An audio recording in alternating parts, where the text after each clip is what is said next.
Hey, hello. Oh, okay, there we go.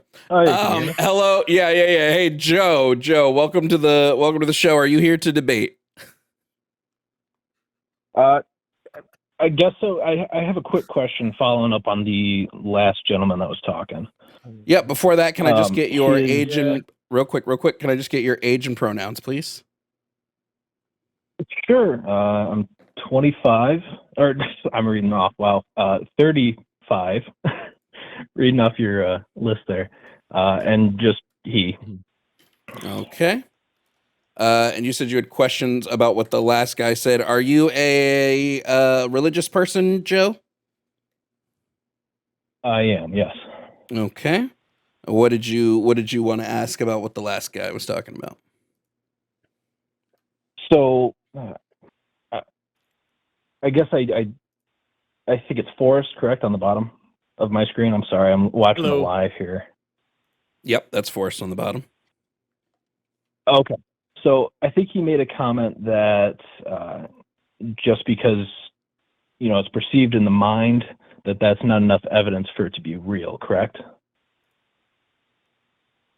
Something along those lines. We were talking about the existence of a deity. So we're talking about something external to a person. So if the caller's example is that bacteria existed before people knew that they existed, and therefore there may be something like a god that could exist external to us, and that it existing in our minds is some sort of evidence for that. And I was explaining that, like, having an idea in your head is not a good enough reason to believe that something external to you out in objective reality is actually a thing. If something exists out in external in objective reality, it would have some sort of evidence to it that you could then rely on to go check out. So are you now going to try to say that something in the mind that has no evidence is trans people or something like that?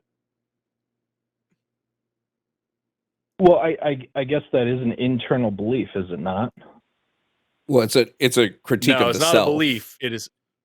So right. So being trans is not a belief. It is a state of being, but like it is internal.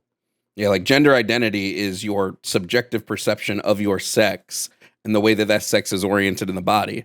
So you're not making some universal truth claim. You're not claiming that you're making an internal claim. And the only people that can make internal claims are the self. So how is that any different than if I, in my mind, believe there is a God, I've heard him speak to me in my mind, how is that, any different? Because you're making an external claim about external factor, No, it is. You're claiming that there is a being that exists in the universe, and you've talked to this being. Now, you can say your belief absolutely is internal. Whether you believe in that being or not, is the only person that can tell us that is you. But you're claiming that this being exists in the physical universe. So then that would be an external claim, not an internal claim. I guess I don't see the logic there. I'm very much trying. I just don't see that. Well, let me draw the line for you. Like, let me just show a different example. If I tell you I am sad, is that a scientific claim that you can then test and verify? Just in common day-to-day life, if I tell you I'm sad, are you going to take this as a serious truth claim that you need some sort of evidence for? Or do you just accept when I say to you as a person, I'm sad today? Well, that's hard because there's two ways of looking at it. Is, the physical aspect of brainwave patterns, tears, that kind of stuff. But if you don't present any external factors, then you can just be saying, I'm saying if I walk up sad to you right now, just as a person, if I just walk up to you as a person, we're talking just not right now on the phone. In this instant, if I tell you that I'm feeling sad, are you going to expect me to provide to you my brain waves and evidence that I've cried recently? Or would you just say, fuck, man, I'm sorry you're sad? Like, what? How are you going to handle that information? I'm sad. No, brain scan, prove it to me. Well, how is that different than saying I believe in God? Wait, I have an So example. I have an example that might be a little easier to comprehend, right? Like when we're making two different claims here, when a trans woman says she's a woman, they're making a claim that their internal gender identity aligns with sort of what is societally viewed around womanhood, right? They're making a claim about this. When you make a claim that God is real, you're making a claim that there's an external being, there's somebody in the universe that exists that is God. One of these has a much larger threshold of evidence than the other. The way I like to explain it, sadness is a good one. I think love is a good one. Friendship is a good one. Like if somebody tells me that, okay, hold on. I think there's the disconnect there. The belief in God is not that he exists in the universe, right? He is on a, you could say, a different plane. We can't comprehend where he is. Okay, sure. You just it's not like some far off take place. universe and just replace it with exists in some type of reality. In some type of reality, whether in our universe or outside of our universe.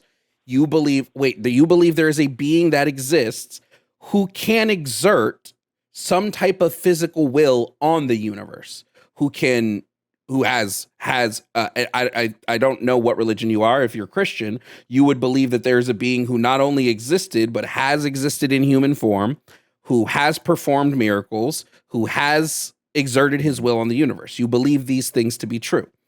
That's making a physical claim about the reality of our universe that would require a larger threshold of evidence than someone making an internal claim about themselves. That's why if somebody says to me, hey, Jovan, is Forrest your friend? The only thing I have to say to that is yes. I don't have to provide any evidence because I'm making an internal claim about whether Forrest meets my internal criteria of friendship.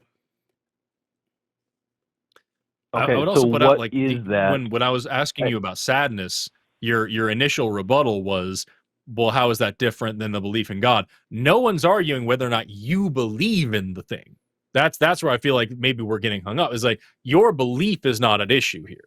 It's whether or not something is reality. That's the issue. And when I was talking to that last caller, I was explaining that like your internal belief has no bearing on external reality. And I think that's, I'm wondering if that might be where we're getting hung up here. Where like no one's arguing whether or not you can believe a thing. Understood. So I would love to get to where this connects to threshold that you require for what? For a God? I'm sorry, I missed that last part. Yeah, for a God. I was saying I would love to get to where this connects to a gender, but if we're talking about God, we can talk about God. You're asking what's the threshold for me to also believe it? What are you asking me specifically? Correct. For that it's threshold, hard you to say. say that there's no evidence. Yes. So some evidence at all would be great. As of right now, all of the evidence that I've gotten for a God after years and years of doing call-in shows and talking to different religious people, growing up in Oklahoma, surrounded by religious people, the only evidence I've ever gotten is misunderstandings about science, things that are not currently explained by science, or just like totally anecdotal evidence about feelings and thoughts and dreams and things that cannot be verified or externally useful. So any would be good. But if we were actually talking about science for real, if we were actually saying like, hey, here is now the reason that you have to set a threshold. God's going to meet your demands. God's going to show you exactly what it is to believe him. It would still be difficult for me to say what it is because I would not, in my limited understanding, be able to separate and determine if this is actually a deity or a really fucking good magic trick, or aliens with super technology, or some other crazy thing. So it's hard for me to pin down what that threshold is. But what's really, really important about that is that if your God is real and as powerful as the people who believe in it claim to be, or claim that it is, it knows exactly how to convince me. It knows my heart, it knows my mind, it knows everything. it would know exactly what it would take to convince me beyond a shadow of a doubt and answer all my questions and wipe away all my concerns and fears, as Jesus does in the book of John to the disciples. He proves himself in many ways that they decided not to write down for whatever reason. And so that's what I would say for that. So It's like, I don't know for sure what it would take, but anything would be good. Nothing is what we've got. Anything would be good, and I don't know where the just to give real quick, just to give my answer to this as well. I just kind of go off the five senses, right? I would need to either see, touch, taste, smell, or hear God in some way that I can confirm that what I'm hearing, touching, tasting, smelling, or seeing exists in reality, separate of just existing in my mind. Yeah. Okay. So I guess the difference here is, at least for me being a Catholic, so take your parents. If you ask them, you say, hey, I love you. Do you love me? And you may not ask them outright, but you see that love growing up, right? They provide for you. They guide you. They teach you. They give you all these things, right? Mm-hmm. So without, the ask, right, you can see the evidence of, their love, correct? Because I can physically see them and see them engaging with the physical reality that I exist in. So yeah. Yeah, that's like it's very common for theists to say, well, you can't measure love, and therefore, there's something spiritual there. But like at the end of the day, I still know the person who is loving me is real, right? Yeah, correct, right. But using that example, it was talked about through Jesus, is that he's not here to prove himself to us, right? It's not his job to prove himself. He's given us all these things. I would, if you believe in that or not, that's fine. Well, I would agree with you. Really quickly, Joe, I would agree with you that I don't think Jesus has to prove himself to us. I just think it's then kind of fucked up to punish us for not believing in him. Yeah. But how is that punishment? Where's we go to hell? At least the Bible says we go to hell. No, that's people who have learned you could say the truth, right? That's what someone who's religious would say. If you learn the truth was very basic once he came down, right? He gave you the 10 Commandments, and then it turned into the Beatitudes, and it transformed into this. These are the basics of human nature, being kind to your neighbor, loving your family. But on top of that, you love me first, God first. If that's something that you struggle with or that you reject, then it's on you, right? We've given you the framework. No, that's punishing me. Given the framework through the. But it is. If it's God is saying. God is saying he wants people to believe in him, right? If you do believe in him, you get everlasting love and everlasting light, and you get to be with him for all of eternity, right? If you don't believe in him, you don't get any of these things. Even if we want to go under the predication that hell's not real, you would still not receive everlasting love. You would not receive everlasting life, and you're going to go to some dark place, whatever it is, right? If you don't believe in him. So he wants us, depending on the theology. Yeah. He wants us to believe in him. And if we don't believe in him based on a lack of evidence that he has not provided us, right? He hasn't given us a reason to believe in him, right? He just wants us to do it off the faith. Okay. And if we don't, we get punished for that, even though he gave us free will in the first place. If he wants us to engage in that free will, why are we getting punished for engaging in the thing he gave us? So, I two things there. One, it goes back on to it's an all-powerful, ever-being, total creator, right? That we are comparatively nothing, respects to him, but he still provides us all of this stuff. To demand some form of showmanship or payment for our services. I think that's, even in our sense of the world, is a little bit, conceited of us. The other thing is, you say that it's a punishment, right? Punishments are because of X action, this is Y punishment, but it's not. You're confounding it with discipline. We have disciplines in everything. X action for Z reasons give us Y, the Y punishment. Okay, let me ask you a question. So you just really quick. You just use the word punishment in your explanation as to why this isn't punishment, and also, who the fuck is this God to punish me? His sins far outweigh my own. I'm not beholden to him.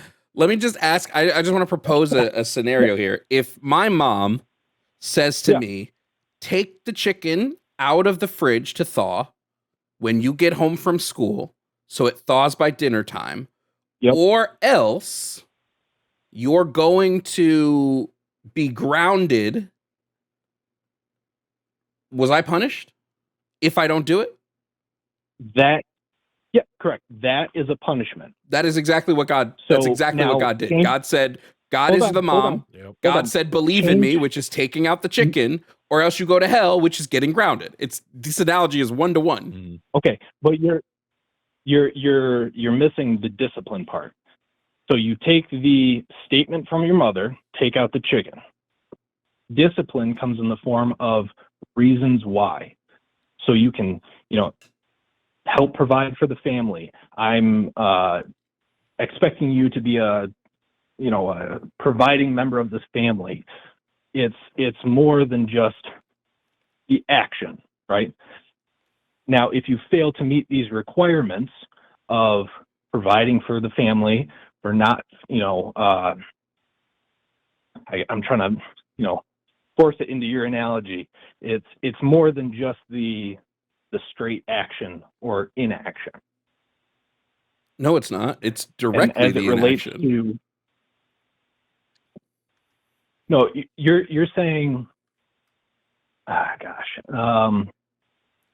he that believeth not is condemned already. That's what is said. He that believeth not is condemned already. If you do not believe, you are condemned. And part of that condemnation is going to hell. That's a punishment. But it's on top of, do you believe? Yes. Do you believe is take out the chicken. But it's additional. You're completely skipping everything else.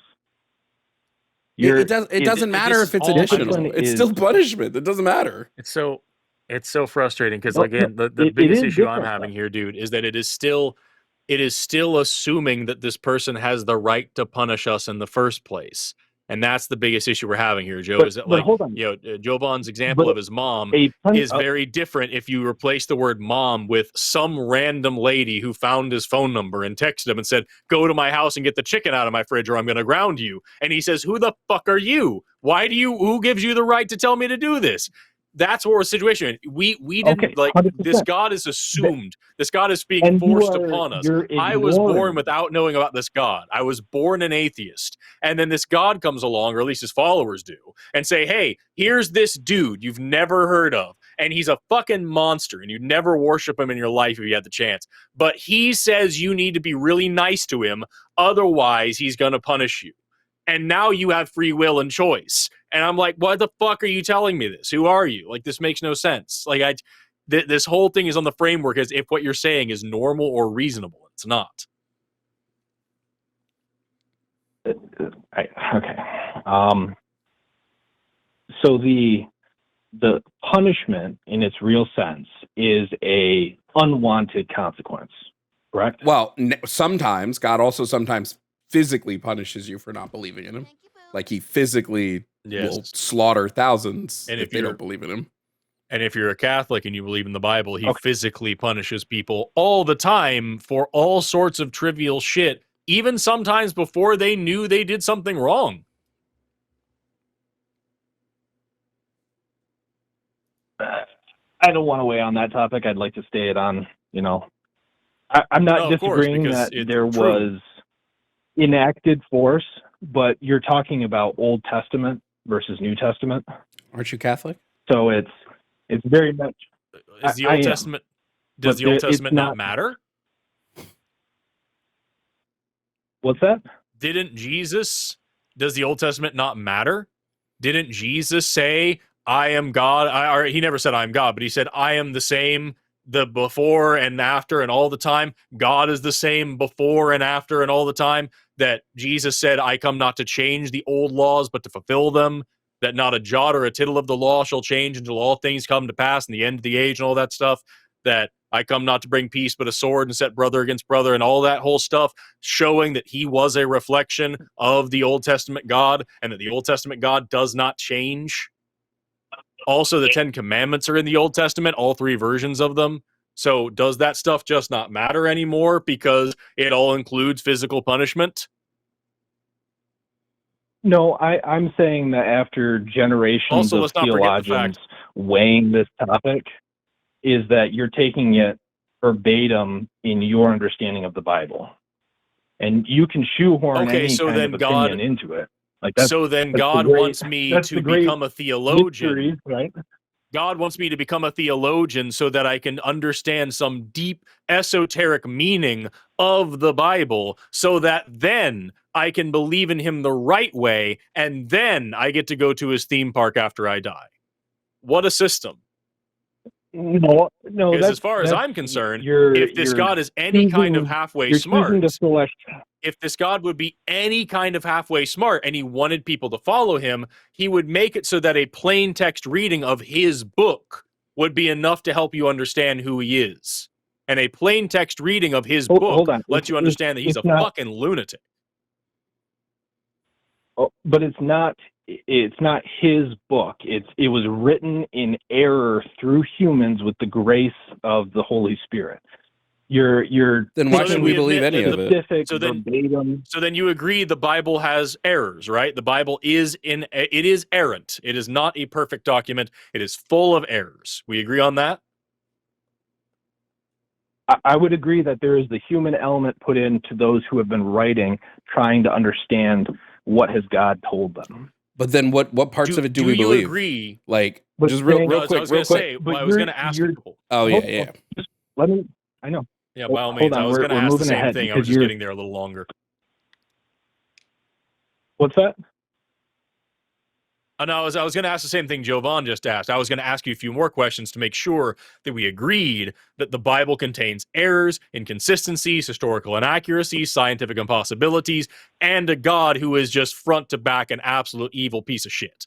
And if your response to all of this is to say, well, yeah, there's this human aspect to it, then the follow-up question that Jovan jumped to, which was the right thing to do, because clearly this isn't going very far, is to say, how do we know what parts of the Bible we should believe and what parts of the Bible we shouldn't believe? Because let me tell you, if you ask a Christian 5 years ago or 5 minutes down the road from you, you're going to get a different answer.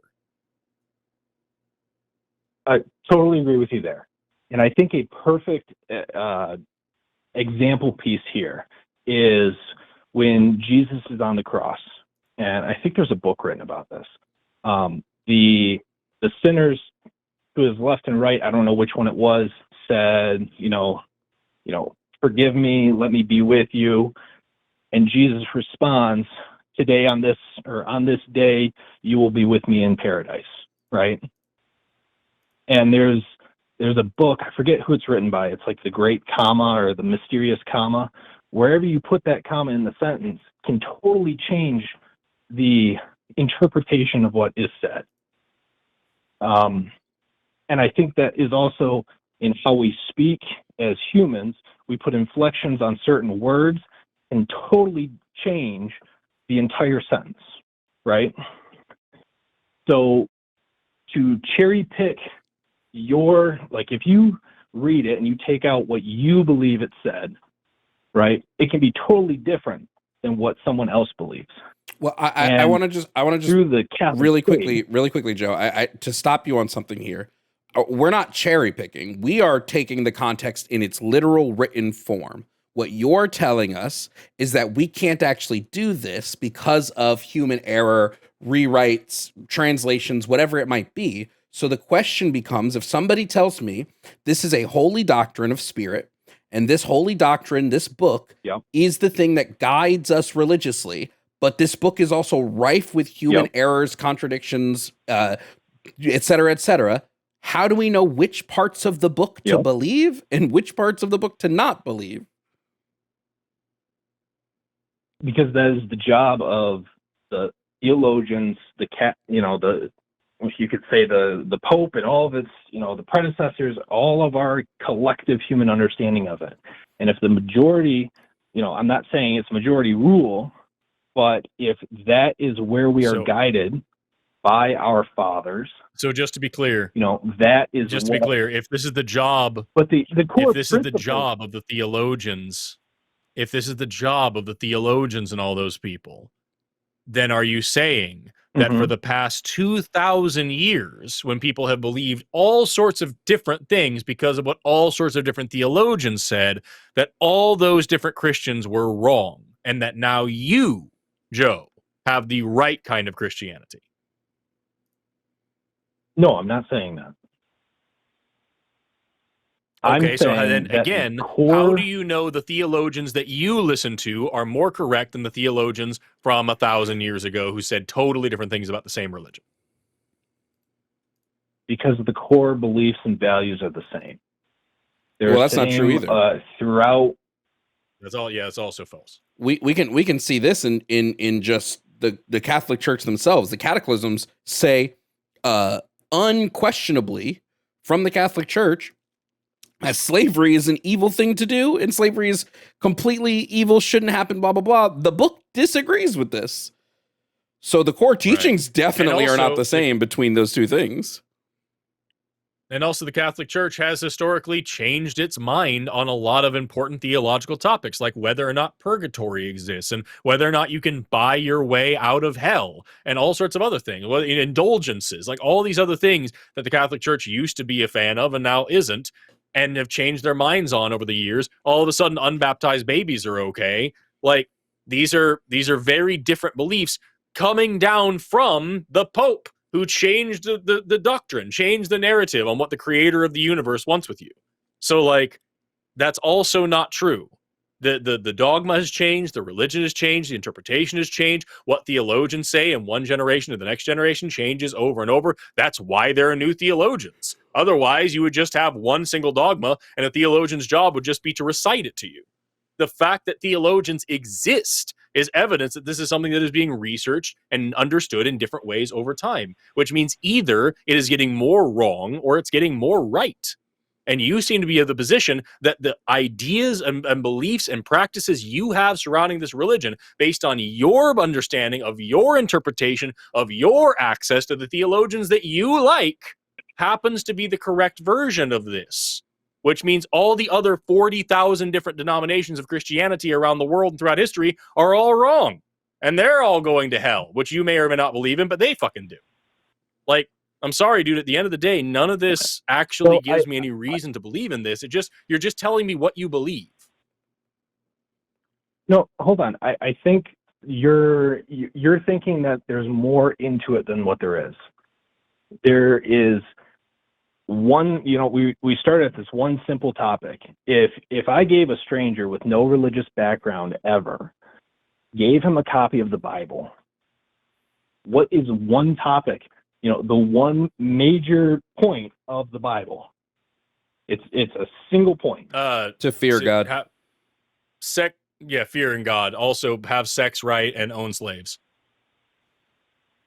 Hold on, that's your interpretation. And don't eat shellfish, I suppose. The thing that exists throughout the entirety. If you give someone the book and you say, read this book from start to finish for at least the entirety of the Old. Hold on. For at least the entirety of the Old Testament, what I think, based on what is the core center of all of these stories, right, is you should fear God.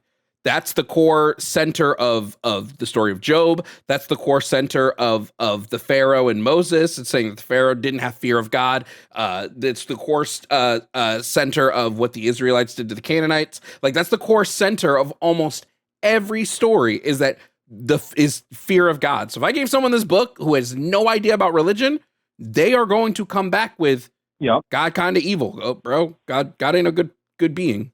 Mm-hmm. So I'm not asking for characteristics on it, right? That's your interpretation of it.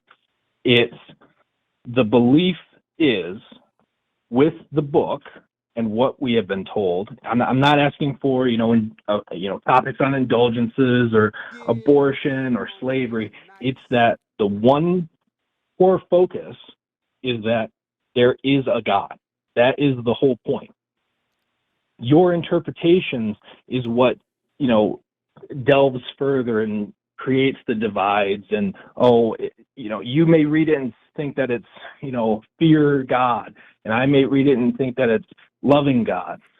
But the core thing is that we both understood it, is that there is a God.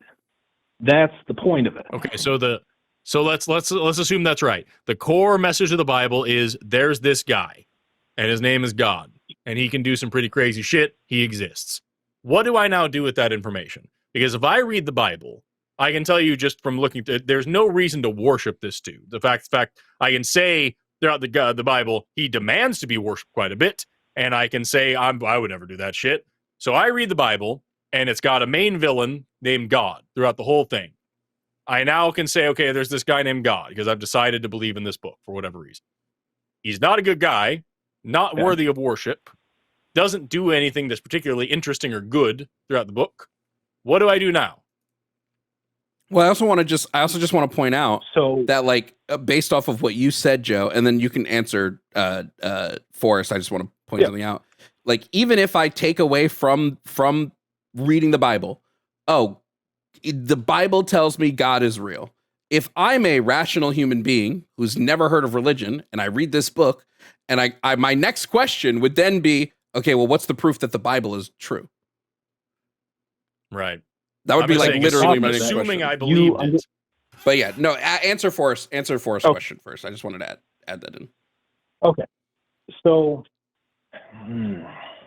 I guess, how do I do this? You can be, we see it in our political divide, right?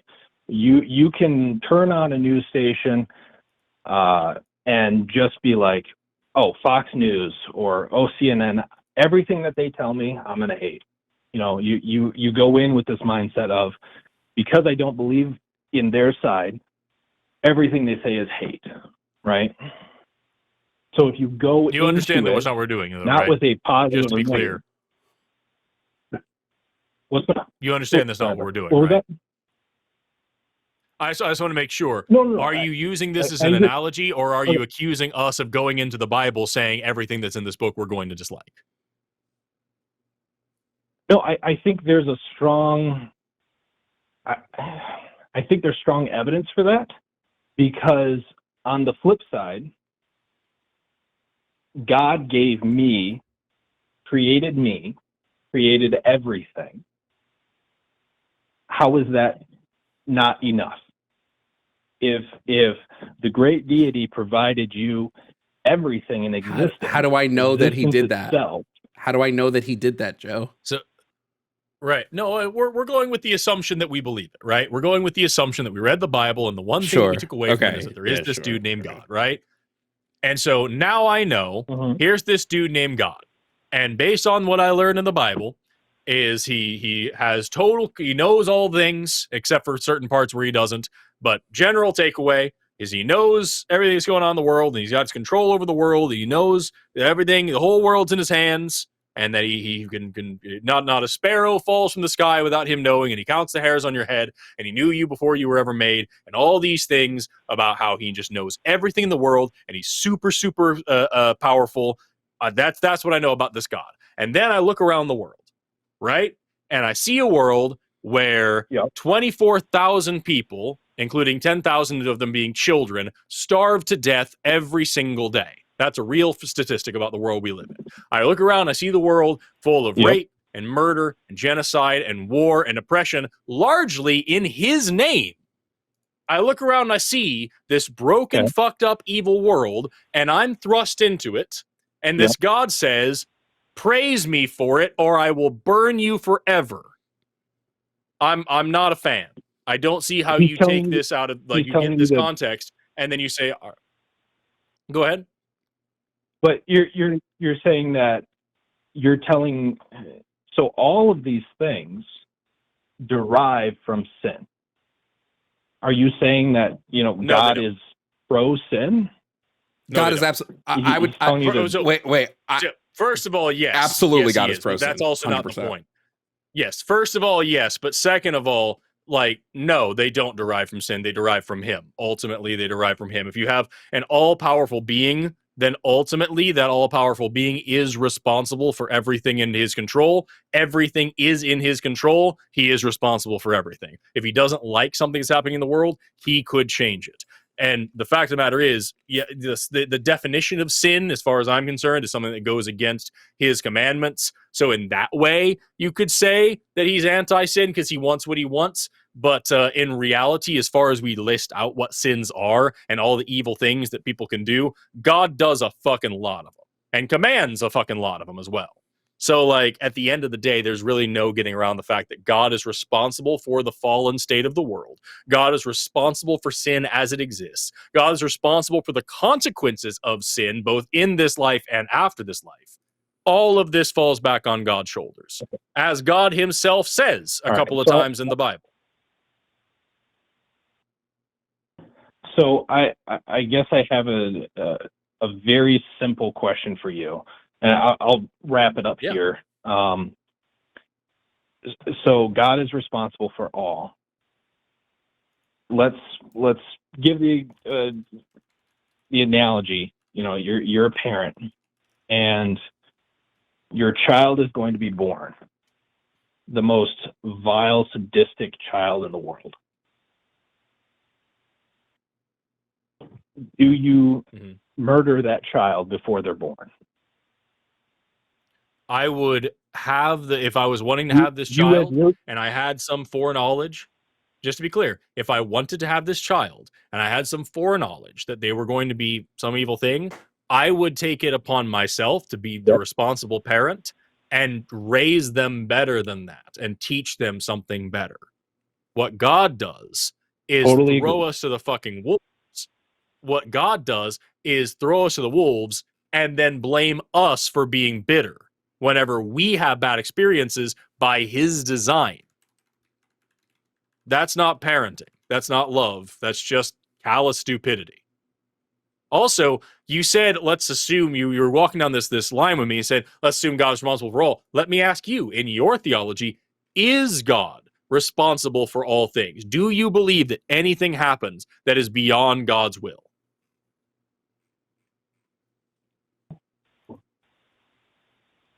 No, I don't.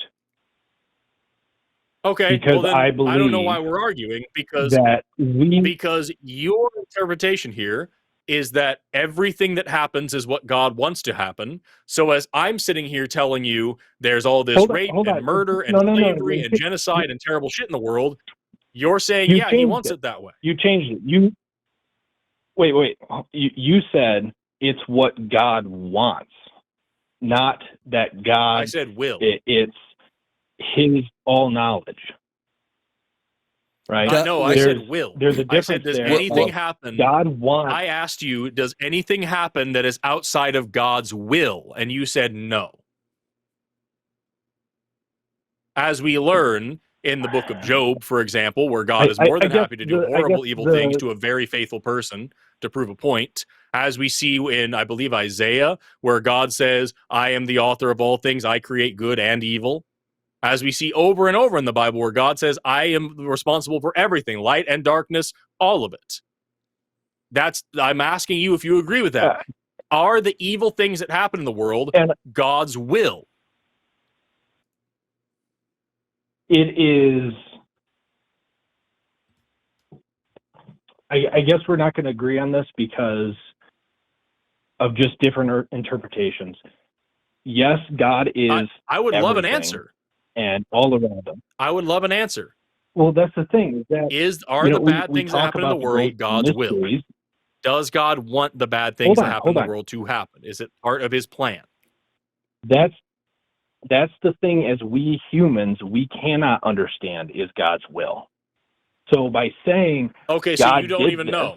So you're when I assuming said, you knew that he, so when I said that shit and you argue with me, you don't know. I mean, the book says it's all Correct. to God's will. Right, that's what I'm saying. Like, No, there I really think are that's three options here. Either things can happen that God doesn't want to have happen, and all this sin and pain and suffering is outside of his plan, outside of his will, so he isn't actually in control of everything, or this stuff is in his will, and there's nothing that happens that God doesn't want to have happen, and that everything is under his control, which means you actually think that all the horrible shit in the world is a good thing. Or you don't know either way. All you know is there's some guy named God and he may or may not have powers.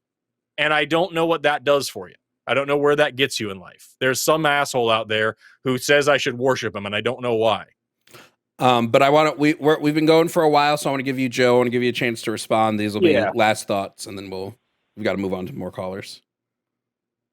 Yeah, no, I think it's just, for me, it's pretty cut and dry.